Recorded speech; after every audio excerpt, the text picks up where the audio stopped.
Les amis, cher public, chers auditeurs, chers téléspectateurs, chers camarades, bienvenue sur votre chaîne Jean Sobaillot et le droit. Merci à vous d'être toujours aussi fidèles. Aujourd'hui, puisque tout le monde en parle et qu'il y a un aspect juridique qui est non négligeable, nous allons parler de l'affaire Achraf Hakimi. Achraf Hakimi, séparé de sa femme.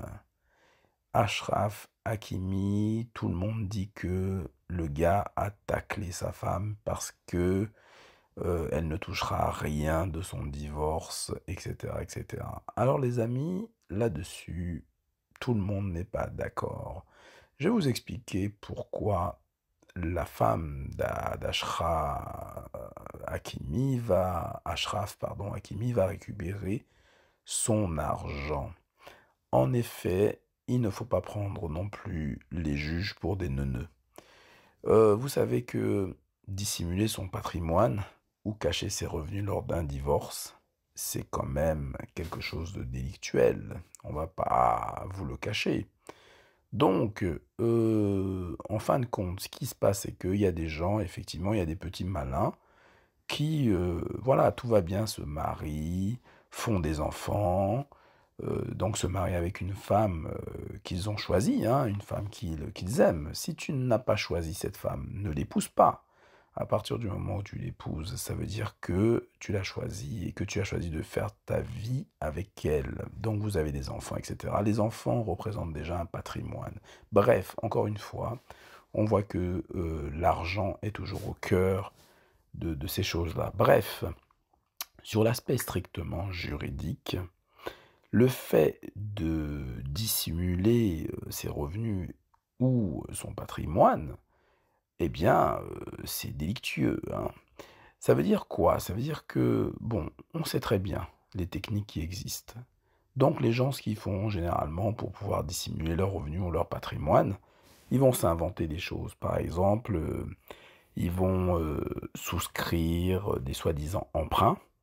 En fait, les emprunts peuvent être réels ou fictifs. En tout cas, le fait de souscrire volontairement des emprunts, etc., c'est une façon d'échapper plus ou moins euh, à la réalité du divorce. Donc, qu'est-ce qu'ils vont faire ces gens-là? Ils vont effectuer aussi des donations, voilà, voilà, des donations à des proches, etc. Ils vont minorer, on dit minorer la valeur d'un bien, ils vont faire genre ma maison qui en réalité vaut 4 millions d'euros, mais bon, elle n'en vaut que 500 000. Bref, il y a des petites techniques comme ça pour minorer le bien. Qu'est-ce qu'ils vont faire ces gens-là? Eh bien, ils vont faire des apports, par exemple à des sociétés. Voilà, bah, si vous voulez dissimuler votre argent, faites donc une donation à l'association Notre Bureau. Bon, c'est une blague, hein, évidemment. Qu'est-ce qu'ils vont faire ces gens-là? Ils vont en fait dissimuler leur salaire. Voilà, ils vont éviter par exemple de déclarer tous leurs revenus. Ils vont virer de l'argent sur des comptes à l'étranger. Il y en a qui disparaissent. Ils déménagent sans communiquer leur adresse. Bon, bref, il y a toute une série de choses que les gens peuvent faire hein, pour dissimuler leurs revenus. Mais bon, bref, ou dissimuler leur patrimoine. Alors, le problème est le suivant. Ce genre de pratique, alors en l'espèce, hein, en l'état actuel du dossier que je ne connais pas, donc je ne peux pas statuer sur ce dossier sans avoir les pièces. Alors les gens parlent, blablabla, et n'ont pas les éléments du dossier. Donc nous ne savons pas ce que la femme d'Hakimi va faire. En tout cas, elle peut très bien saisir le juge pénal. Oui, parce que tout le monde connaît Hakimi, tout le monde sait que c'est un joueur du PSG, tout le monde sait le salaire qu'il touche, donc il faut quand même pas déconner, hein, à un moment donné, je veux dire, cet argent doit aller quelque part. Donc, si effectivement il a voulu dissimuler ses revenus, je pense qu'il va payer très cher cette dissimulation. À mon avis, ça risque d'être chaud bouillant pour ce joueur de football. En effet, la dame, hein, sa femme, elle peut demander beaucoup de choses. Si elle a déjà divorcé, elle peut même demander que ce divorce, en tout cas le jugement, soit révisé. Donc, pourquoi est-ce que cette demande est fondée? Cette demande est fondée tout simplement parce qu'il s'agit d'une manœuvre frauduleuse de la part de son époux. Alors, je dis bien une manœuvre frauduleuse, si vraiment ce qu'on rapporte ci et là dans les journaux est exact et que Achraf Hakimi a voulu dissimuler tout ça, eh bien c'est une manœuvre frauduleuse. Dans ce cas-là, il risque quand même d'avoir des problèmes. Vous voyez?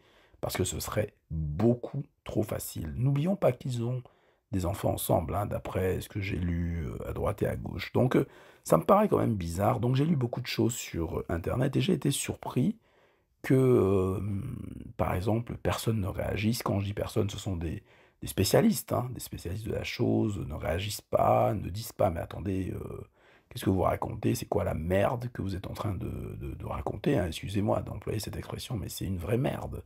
C'est c'est une serpillière, hein, c'est n'importe quoi ce que les gens racontent, hein. Donc il faut vraiment faire attention en disant que oui, il a très bien joué, il a taclé, etc. Alors ce qui m'écoeure aussi, c'est vraiment écœurant, c'est que je ne comprends pas pourquoi on charge l'épouse. Mais comment? Quand vous vous mariez à une personne, n'est-ce pas? Donc vous vous mariez comme ça, et vous pensez que c'est normal de ne pas partager quand il y a le divorce. Mais pourquoi vous vous mariez alors? Je ne comprends pas ces gens-là. Et d'abord, pourquoi c'est la femme qui est mauvaise? Moi, je suis un homme, et je trouve que non.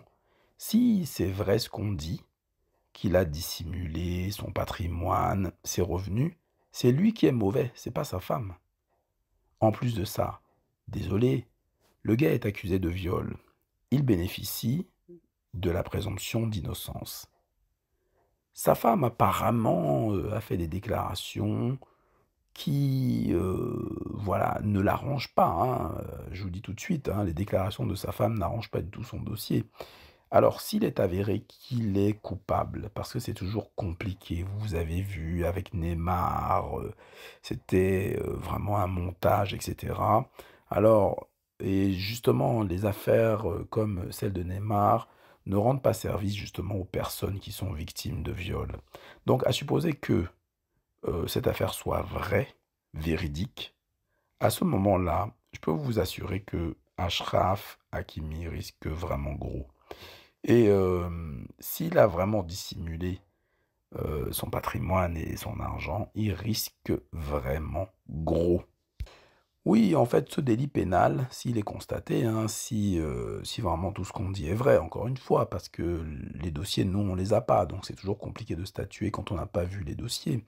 Mais si tout ce qu'on dit est vrai, vous savez que c'est une infraction, hein, et cette fraude, hein, c'est ce qu'on appelle délit d'organisation frauduleuse d'insolvabilité. Donc c'est évident, tout le monde connaît le salaire du joueur, il joue au PSG, donc il y a une présomption qui est très forte, voire irréfragable, hein, une présomption de fortune, si je puis dire. Et on sait très bien que ce serait vraiment l'organisation frauduleuse d'une insolvabilité. Et de ce fait, Achraf Hakimi risque quand même, comment dire, d'être puni, hein, de 3 ans d'emprisonnement et 45 000 euros d'amende. Alors, c'est pas le montant de l'amende pénale, hein, qui est fort, hein. C'est plutôt les dommages et intérêts, hein, qui vont être réclamés par justement la victime, qui va être enfin, ces dommages et intérêts vont être réclamés par sa femme.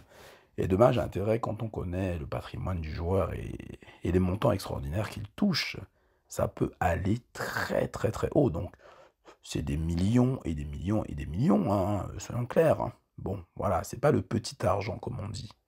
Donc, à force de vouloir jouer au petit malin, il risque d'avoir encore plus de problèmes. Alors, à votre avis, parce que la question que je me pose quand même, c'est que d'une part, est-ce que cette affaire de viol, c'est vrai? Parce que, bon, on peut toujours se poser la question.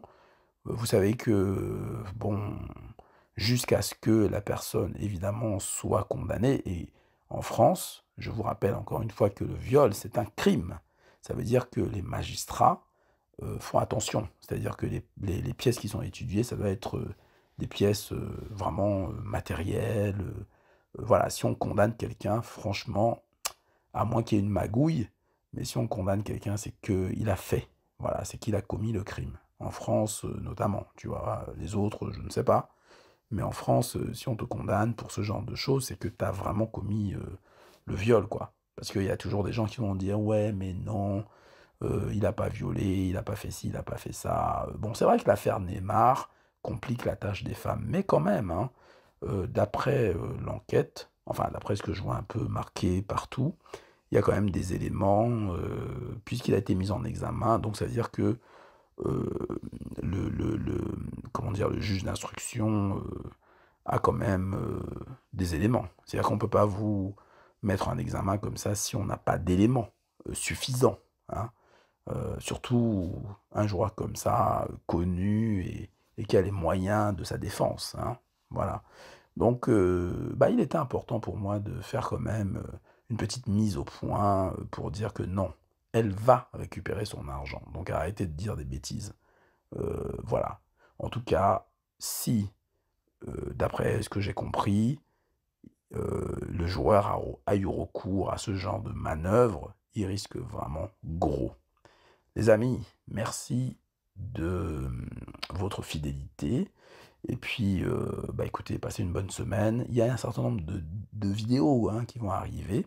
Soyez attentifs. Et puis, on se retrouve bientôt. Bah, d'ailleurs, on se retrouve parce que cette vidéo va sortir avant la grande première de ce soir. Donc, cette vidéo sort vers midi à peu près pour parler un peu d'actualité avec Hakimi. Et puis, il y a une grosse, comment dire, première hein, ce soir à 20h. Donc, je vous retrouve ce soir à 20h. Les amis, passez une très belle journée. Et que nos ancêtres vous protègent tous.